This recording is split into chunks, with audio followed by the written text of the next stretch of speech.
My name's Nick. I'm an addict, alcoholic, an asshole. I'll be reading Step 5 from CDA. It's 3:30 in the morning, so I am kind of tired, but I'm feeling motivated, so please excuse any lethargy as you see it through the video, but please take what you can from this, because I do believe in this stuff. Step 5. We admitted to God, to ourselves, and to another human being the exact nature of our wrongs. In Step 4, we talked a great deal about fear. We saw that we could, through self-centered fear, block our relationship with a higher power and bring our positive action to a halt. We understood that we could always go back to the third step, renew our commitment, and move through the fear. Most of us need to remember this work and continue it as we move on to Step 5. The problem with our fear is not that it's wrong to feel it. In fact, it's pretty human to do so. But it is dangerous to allow fear to run our lives. CDA experience shows that this is particularly true. When we come to Step 5, many of us want to hold back some of the negative truths about ourselves. Putting them on paper in Step 4 was hard enough. The idea of sharing them seems almost impossible. Why tell God? Doesn't God already know? Why tell ourselves? Didn't we do that by completing our inventory? Why tell another human being? Why risk our newfound sense of freedom and belonging by letting someone else know how terrible we really can be? In meetings, we hear recovering people say, "I'm as sick as my secrets." When we hold on to the secrets, we hold on to the sickness. We perpetuate the sense of shame that characterized our active chemical dependency and made it so difficult to accept help in the first place. We became, in short, a relapse waiting to happen.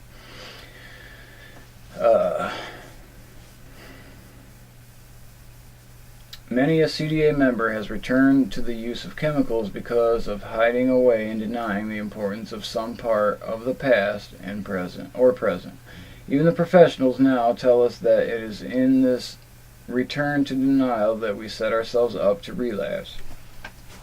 This does not mean that we indiscriminately race off and tell everyone all there is to know about us. We use care in choosing the person with whom we will complete our fifth step. We avoid the cop-out of picking a family member or a program buddy who has less experience with the steps than we have ourselves. These folks don't have that all-important ingredient of objectivity. We need to know that the person understands our purpose and will listen without judgment. For this reason, many of us decide to ask our sponsors to hear us out. Similarly, we may choose someone else in the program that has completed a fifth step and feels trustworthy to us. A compassionate and confidential friend may fit the bill. If we find ourselves unable to share our entire inventory with such a person, we may choose to share the rest with a member of the clergy or perhaps a professional counselor. However we go about it, our watchword is thoroughness. In prayer, we make our admissions to God. In quiet time with ourselves, we acknowledge the truth of all that we have written in our inventory.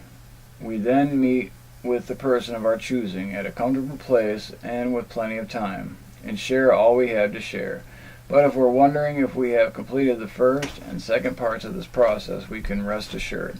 By speaking our inventory aloud to another human being, we affirm that we have also admitted it to God and to ourselves. The last of our fear disappears as our listener responds without criticism or rejection. If we have chosen a sponsor or other recovering person, we often hear experiences that match or surpass ours.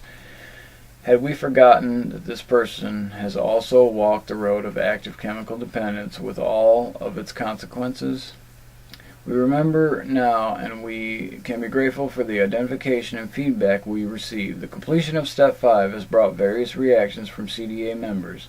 Many simply feel relief as the anxiety falls away and the job is done. Some experience a lessening of isolation and loneliness and feel more a part of the fellowship and the human race. Others gain a new level of self-acceptance when the response to their sharing is compassion rather than judgment. And there are those who are conscious of a powerful or subtle spiritual experience. I've heard that a lot. The light is let into the dark places within, and the presence of God is felt. The important reward of Step 5, however, is not a feeling. It is a fundamental change that has taken place in our behavior. We let go of our fear, believed in our program and our higher power, and share ourselves fully with that higher power and another person. These actions are utterly contrary to our using behaviors. They express and affirm our recovery work. In short, they declare that we are not who we were and open the door to the person we are meant to be. To continue this process, we move directly into Step 6. Now remember that for, if you're taking Step 5, or of course if you're listening to somebody's Step 5, it's good advice. And for those of you who subscribe to the channel, both of you, I'll be reading more Step 5 from the 12 and 12 and NA and things like that. So any questions or anything, hopefully you'll be able to find it in those. Or you can always text me if you want. Good luck.